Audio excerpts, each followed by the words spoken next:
ډېر ګرانو زړه ته رانږدې ماشومانو سلام هیله لرم چې ټول جوړ روغ وئ او راغلي وئ چې خپل نوي درس ته غوږ ونیسئ. خپل درسي چینل ته ډېر ښه راغلاست. هیله لرم چې خپلو درسو ته په غور غوږ ونیسئ. بیا به هم خپل درس په مبارکه کلمه پیل کړو. اوس نو تاسو په خپله ووایاست. بسم الله الرحمن الرحیم. آفرین، شاباس. د تاسو نوی درس څوم درس دی په یاد لرئ؟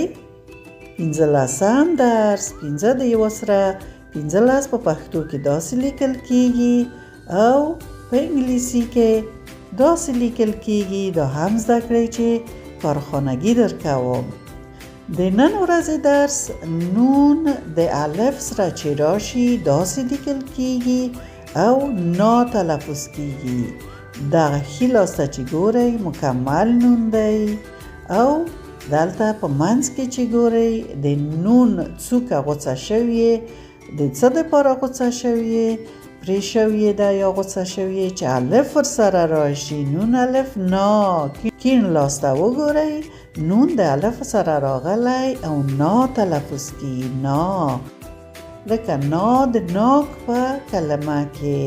په دې تصویر کې تاسو وګورئ، نون الف نا، نا ناک. نون الف سره یو کاف راغلی، ناک شوی. ناک یوه ډېره خوندوره میوه ده. نا ناک. زموږ تاسو په وطن کې ډېر خوندور ناک پیدا کیږي. نا ناک. ما درته زیړ پرداس ورکړی چې تاسو ښه وګورئ او کاف بدون د پرداسه دی. نا ناک. او بل حرف د واو حرف دی. کله چې واو د الف سره راشي داسې لیکل کیږي او وا تلفظ کیږي. واو الف وا. دغه ښي لاس ته چې ګورئ واو دی. بیا منځ کې بیا هم واو دی ځکه واو نه ماتیږي. په مخ کې یو الف راځي او وا تلفظ کیږي. واو الف وا. لکه وا د واورې په کلمه کې واوره. واوره. په دې ویډیو کې تاسو وګورئ چې واوره ورېږي. زه پوهېږم چې تاسو د واورې ورېدل ډېر خوښیږي. بهر ته وځئ او هلته په انګړ کې یخمالک جوړوئ. وګورئ چې ځانونه ښه پټ کړئ چې ساړه ونه شي. واوره.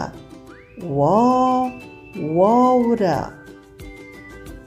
اوس نو د کارخانګي نوبت ورسید. یوه صفحه د نون الف نا نه ولیکئ، یوه صفحه د واو الف وا نه ولیکئ، یوه صفحه د 15 نه په پښتو کې او یوه صفحه 15 د عدد نه په انګلیسي کې ولیکئ او ښه یې تلفظ کړئ. نون الف نا، واو الف وا.